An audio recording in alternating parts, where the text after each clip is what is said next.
Welcome to the Teach Bigger podcast. I'm Chris Mosley here with Chris Pratt and Tyler Lamont. We are back again. Hello, everybody. Hey, how's it going? Hello. So Hello, greetings. Christopher was just about to tell us.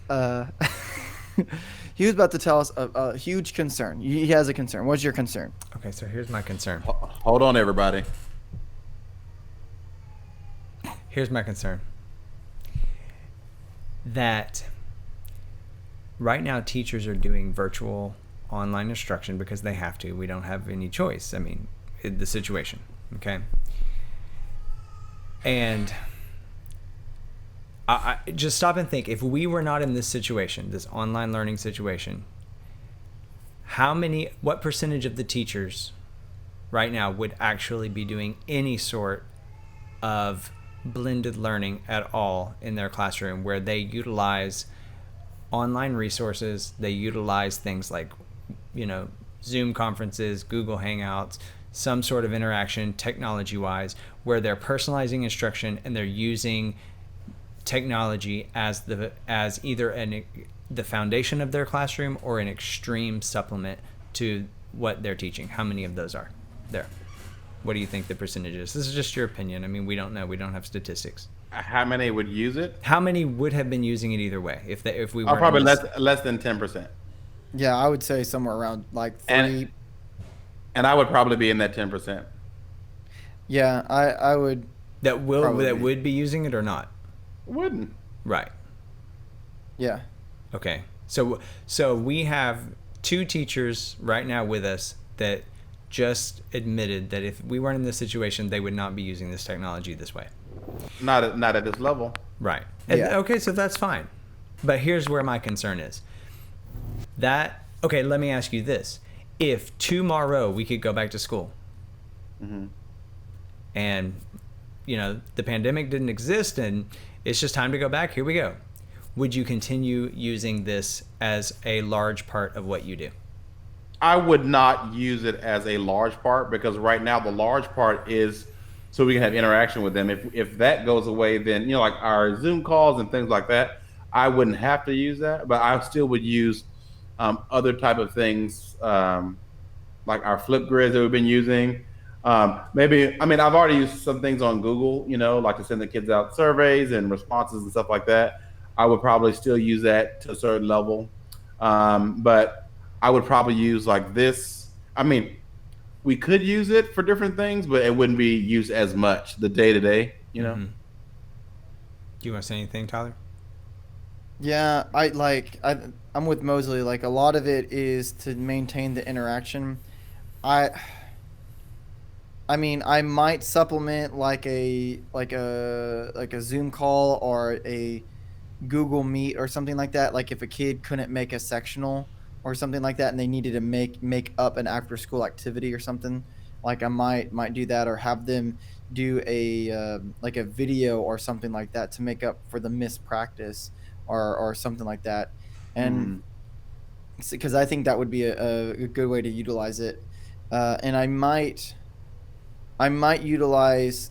We'll see. I don't know. It's so hard because like I'd say that I'd utilize making more videos for class, but the reason why I have so much time to make the videos that I make is because I'm not in class. Mm-hmm. So I don't know. Like I'd say that I'd like to maintain that, but I don't know what a realistic goal that actually is once I'm back in the classroom and it's class. Right. Okay. So there's a couple of thoughts that I have here, and like I will get to this point here rather quickly. Based on what you guys are saying, I feel like that you are using the technology for the interaction part, not necessarily for the teaching and learning part. Yeah. So in other words, this isn't your primary way that you would prefer to deliver content or supplement or engage kids on a different level, right? Okay. Are you following me? Yeah. So then me as somebody who happens to just kind of live in this world because I'm a digital learning coordinator for my district, that is an indicator to me that you need support because you don't understand how to integrate technology into your classroom in an effective way. Now, I don't mean to make you sound like you're not, that you're a boomer or something, But would you agree, yes or no, that you probably don't really feel confident about integrating technology in an effective way for teaching and learning in your classroom? I would say so because I've never seen it done. And I'm not, that doesn't mean that it's not possible. That's Right. just, I mean, it's just like I didn't know like classroom management could be done in the classroom to the extent that it can be done until I saw you two do it. And then once I saw that you could do it, then I knew that it was possible. And then I mimicked exactly what you guys did. That's So true. like, so maybe if I saw a teacher who did it, then maybe I would be like, oh, wow, okay, so this is how it's supposed to be done. Okay. Makes perfect sense. Anything, mostly? Yeah, that's kind of on that same level. I'm not against it, like I'm not anti, and I use technology like probably to the medium level, but I think a big thing for my kids is just like the face to face. That's what I focused on, like Right. real, like in-person instruction, but like other things would be to supplement it because I think the kids get the most from that. And I think when you go from different content level, content areas, you can, adjust and vary the type of things the level that you use technology, like Mm-hmm. athletics would be different Right. than it would be in an English class and for band, and the math, so Right. it's just, it's just, I don't know. Okay, so let me follow up with this question then. Do you think that right now you are moving your kids forward in the curriculum in the same manner or better than you would be if you were in a traditional school setting? Like, are your kids No, progressing at the same rate? No, no, not even no. close. Okay. And here's why I would say that.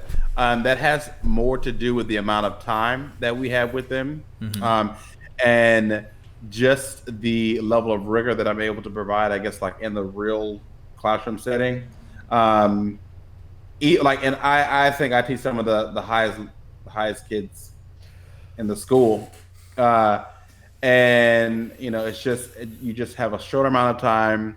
You have the obstacle of like the computer, to overcome, and I think they're still learning, but as far as just the level that we were progressing, like we were exponentially getting better. Like every class period is like boom, boom, boom, and then I'm not able to see the same amount of them too. This is also power in like numbers as far as like learning. When you have that environment, and we Mm-hmm. created the environment, so the environment changes because our culture and our not success, but the way we move forward had to do with like team things, Mm-hmm. and how much you're contributing to the team. And now, and that because it happens in real time. So like I had to fix things because I have to help the team, and now I had to fix things, and I just have kind of myself. Like I know I'm still on a team, Mm-hmm. but I have no idea what the other team is doing at the same time, just because of the obstacles of like everybody can't play together, like Right. that. So Hmm. that's a bit different. Right. And, I mean, right now we're talking to you guys, and you are both electives teachers. So this is definitely one perspective. Do you have you gotten any feedback or any observations? And if you haven't, that's understandable. But from any other teachers on your campus, where are their kids, and do they feel like that there's progress being made in this digital environment? I haven't talked to many. We we haven't had those conversations. Maybe a one or two, Uh huh. and I feel like they feel like it's kind of all formalities right now. Mm-hmm. Just because the amount of time, the ghosting, the lack of Mm-hmm. participation, all that. So there, and then the standard that kids are held to right now, it's just like just turn anything in and you'll get this, you'll get a, Hmm. whatever.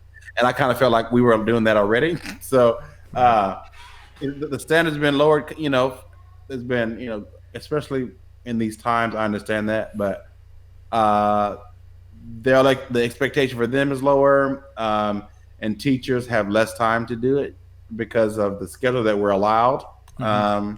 Hmm. and the amount of students that are able to receive instruction has gone down also. So the amount of change that they're able to affect has definitely gone down.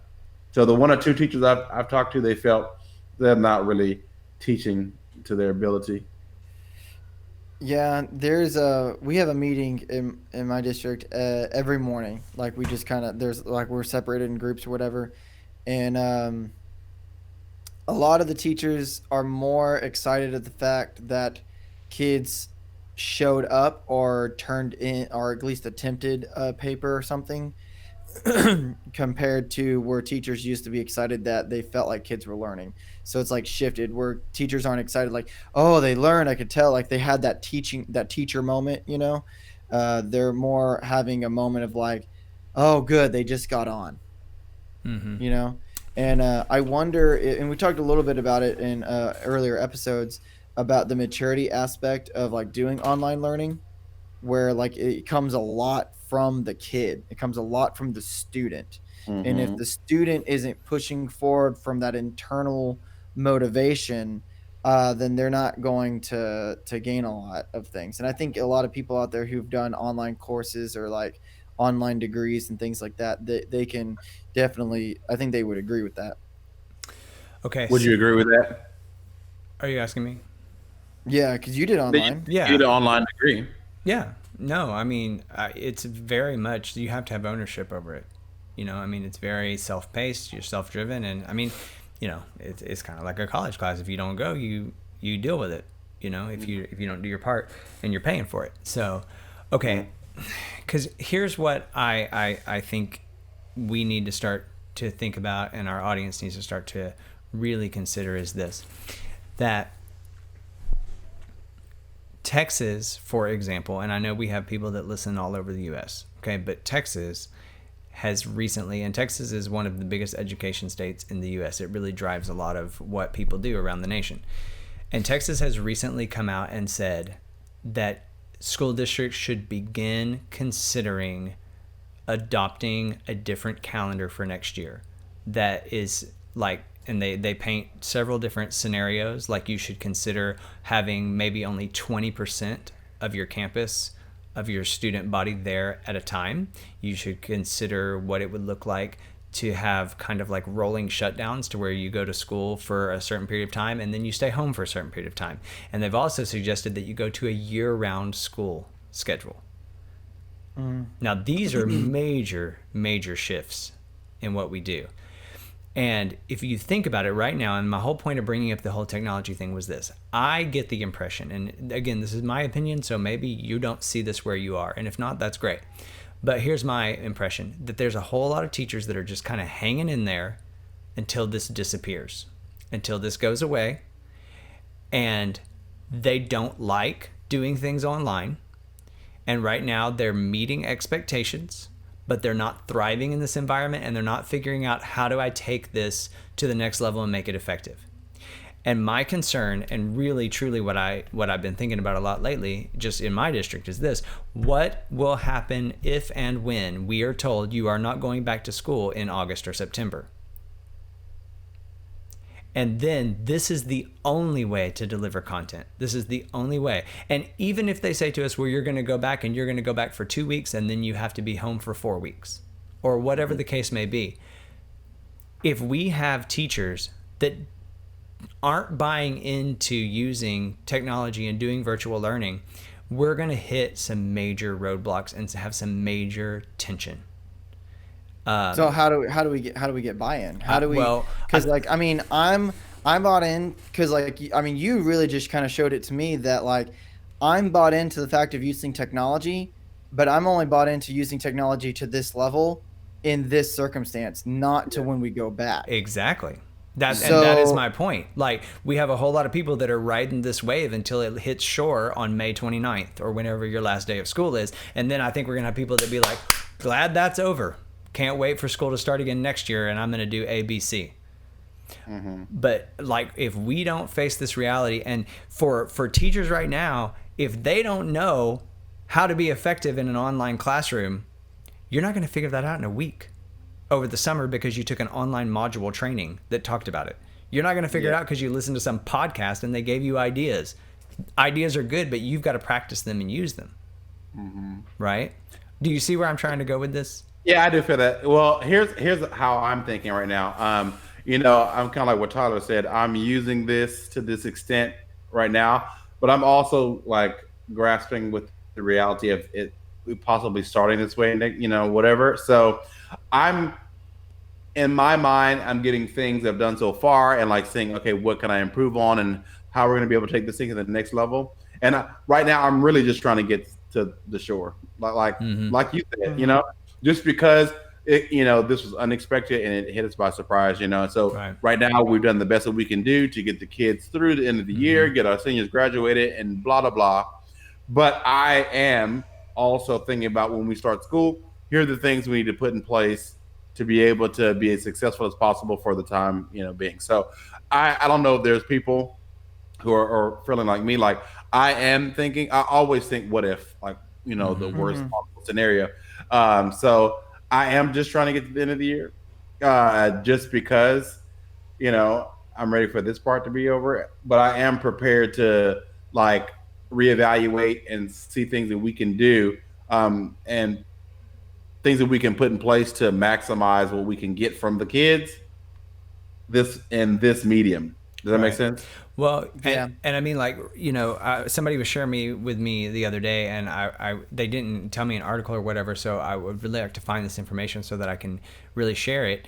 But what they were saying made a whole lot of sense, and it was that like researchers are starting to say that when kids come back to school in August, they're going to be up to 1 year behind in curriculum. I can see that. Yeah, I could definitely see that. Now, think about this: we potentially got 1 year behind because of 3 months, right? Mm-hmm. What's going to happen if we go another 6 to 8 to a year? What is going to happen to our kids and the educational system? And I'm not saying this because it's like, oh no, everybody panic and like fear monger and education's going out and whatever. That's You've always been an I know. alarmist. I'm right. I'm a bit of an alarmist. That's not my point. But my point is this: because, like, if you don't think of these scenarios and if you don't prepare for what could come, like, you're going to be caught totally off guard, and you can't fix this on the fly. Like in education, there's this saying that like we're building the plane as we're flying it. Okay, and I think there's a lot Yeah, of truth to that I would sometimes. definitely believe that. But I think with this one, if you try to build the plane as you fly it, you're going to crash it.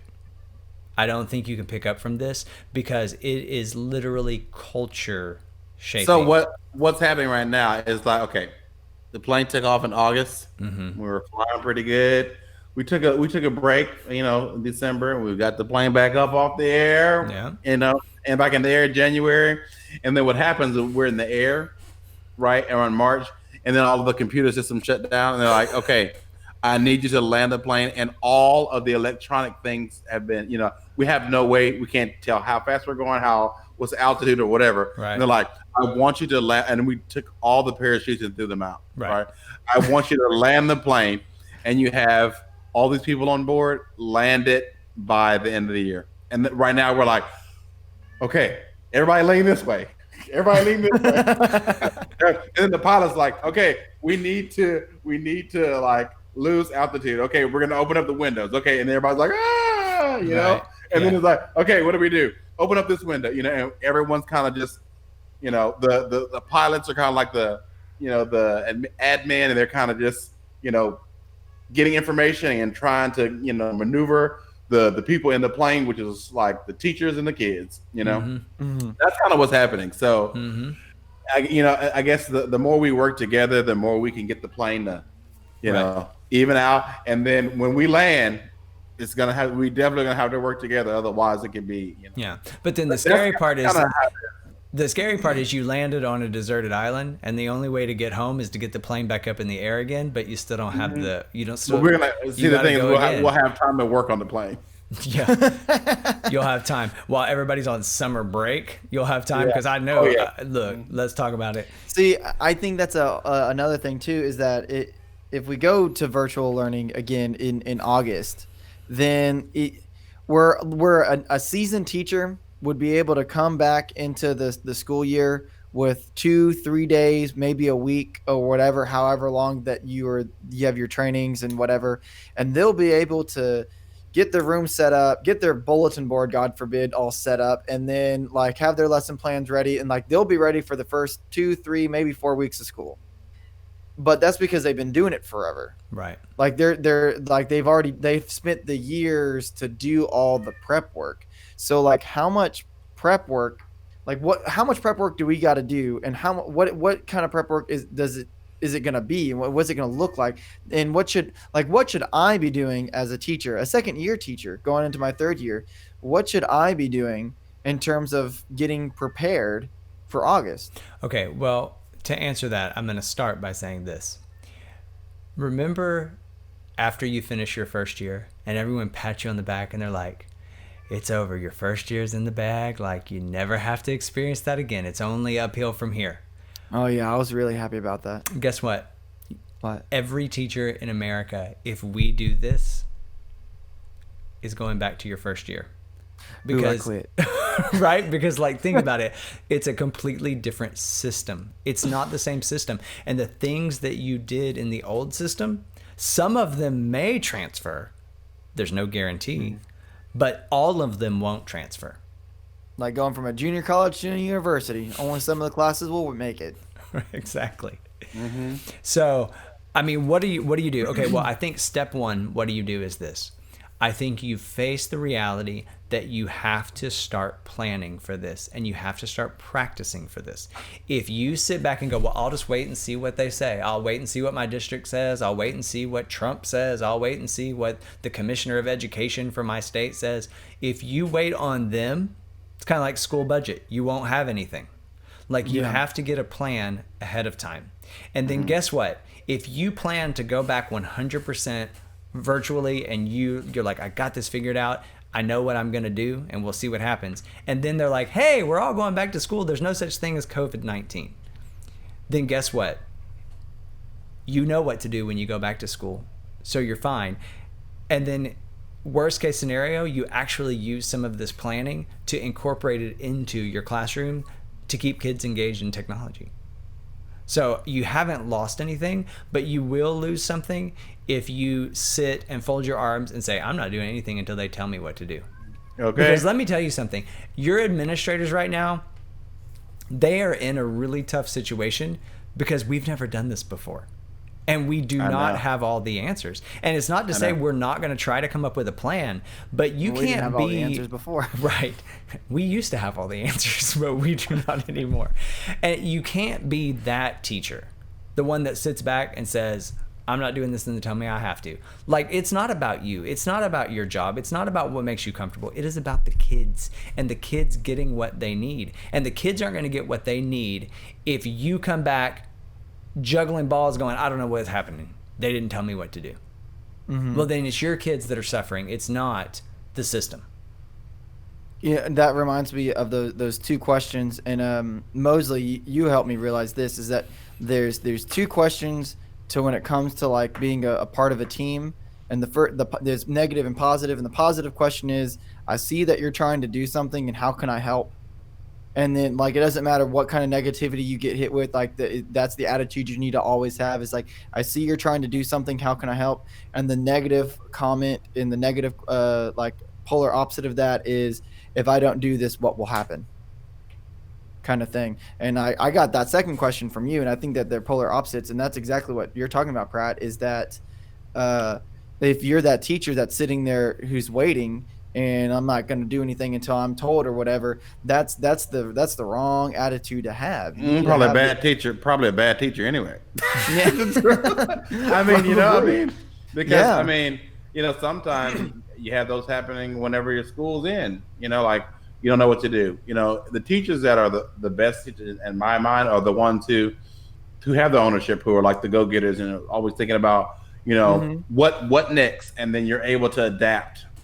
So I think the teachers that are strong teachers will have some obstacles, but will still be able to, give the kids what they need. And the ones who are mediocre will still be mediocre, and probably even worse. The ones who are mediocre, they will, show their true colors in their mediocrity. But the ones, I mean, like the teachers who are, I think, the higher teachers, I think, they'll find certain obstacles, but they'll still find a way to connect with the kids and get the kids what they need, just because that's their, they know what's important. So yeah, well, go ahead, Pratt. no, go ahead. Oh, well, I was going to say, to kind of solidify what you were saying, Pratt, is that you said that you have to practice. Now, people might be sitting there thinking like, well, practice what? And I think the first thing that you need to practice is whatever program your school is using. If your school is using Canvas, then you need to become a Canvas master. If your school is using Google, then you need to become a Google guru. Like if your school's using Flipgrid, then you need to become the Flipgrid king. Like you need to know how, like whatever your school, whatever program or outlet your school is predominantly. That's not the right word. What's the word? I'm looking for? Predominantly. Predominantly. Is that a word? Okay, It whatever. is, yes. Predominantly, yeah. Whatever program your school is predominantly using, you need to become the best at it, or at least become at such a high level that you don't have to ask questions. For mundane things, of course. I mean, of course, there's always going to be those advanced things or whatever. So I think that's where if you're wondering where to start and wondering what to practice, that's what you need to look. That's where you can start, whatever it is your school's doing. Yeah, it's like start with doing what you know what to do. Don't look at the big picture and say, well, I don't even know how to do this or the other. Well, then start with what you do know and get good at it. And I think the worst thing that you can do is, because there's so many different things that are out there that you can use. There's Blackboard, there's Canvas, there's Flipgrid, there's thousands others. The worst thing you can do is sit there and think, oh wow, there's a lot of them, and then try to go out and pick like 5 of them and try to go do them. Don't do that. Like if your district doesn't do one, pick one, figure it out. If your district does do one, pick that one and figure that one out. Like don't add on extra stuff. Yeah. So that's my 2 cents. Yeah. There you go. Received. So I guess we're gonna, might be a good idea for some future episode is to like give teachers a couple of things to be thinking about over the summer, or what things they can be putting in place or things they can be doing that will help make them effective, help make us, I'll say that, us as teachers effective whenever we start. Again, if we're starting again virtually, and then maybe we can have an admin on, stuff like that, and talk to them about like, are they making plans to help teachers transition over, like give them trainings on how to be on camera. yeah. Yeah, a like lot of teachers do not know how to do that. How like how to toggle through things and how to still connect with people when you're on camera and not be super awkward, like I've seen a lot of people. Right. Thankfully, thankfully I did some online teaching before this, and who knew that would prepare me for this? Yeah. And I taught like over a year online to some kids in China. And so I think like making this transition, I kind of connected with that type of teaching, and it's helped out a lot. But I think maybe we can get together and think about some tips and strategies that teachers can use, or what they can practice or think about over the summer if this is like the reality. Yeah. And like I said, there's probably people listening that are like, this probably isn't going to happen, and they're just overreacting. Well, we just hope you're right. Yeah. And worst case scenario, then you end up getting better with using technology, and you actually use it to its benefit in your classroom, as opposed to because it was mandated. I hope that if because if we overreacted, right. That's good. Because look, Google Hangouts and Zoom existed before pandemic. I know. And you just weren't using them. Yeah. So, I mean, all these tools, there are very few tools right now that teachers are using that were just invented all of a sudden. Like they've been around for years, but we just don't pay attention to them because it's not what we do. And most school districts have already been paying for them for years. Yeah. I mean, most school districts, if you're a Google school district, you've had Google Meet since the moment you became a Google school. Yeah, I didn't even know what it was. So, yeah. So I think moving forward, what we want to try to do here on these Teach Bigger podcast is we want to try to dedicate ourselves to thinking and helping people think of what is to come. And the what if. The what if, and then getting a plan and preparing people for those things. So here's what I would ask. If you're listening and you are being successful with online stuff, and you're going like, man, I don't even know what they're talking about. I'm thriving. I can't wait. I'm going to keep doing this. We need your advice. We need your feedback. So email us at info@teachbigger.com, and we would love to either have you on the show or maybe like let you, if you don't want to be on the show, that's perfectly understandable, but maybe you could share with us some tips that we could share, just to really just help people, because that's our goal, is to help teachers. They're looking for answers, and we don't claim to have them all, but we want to build a community that does. Yeah, I think this is important to say. Like, we, every teacher in the world, really, in the world, we were all on the same plane whenever they threw, like, all of our electronics went down. Right. So, like, if we can all get together and say, okay, we're leaning to the left, leaning to the right, all together, sharing tips and tricks, I think we can all, make it easier to get through this, because no one is an expert on this, because this is, just hit us at the same time. You know what I'm saying? So I think, and what we're talking about right now is coming from like our personal experience, not a point of like we know we're talking. Yeah, and we're not perfectionists, right? Experts. That's the word. And it's the whole expression. None of us are as smart as all of us, right? And so, That's like, good. we have to work together. That's really good. Isn't that good? I know. Listen. I know that you didn't make that I up. did Where'd not. you get it from? I don't know. I've just heard people say it. And None it's of good. us are as smart as all of us. That's I'll great. Google him.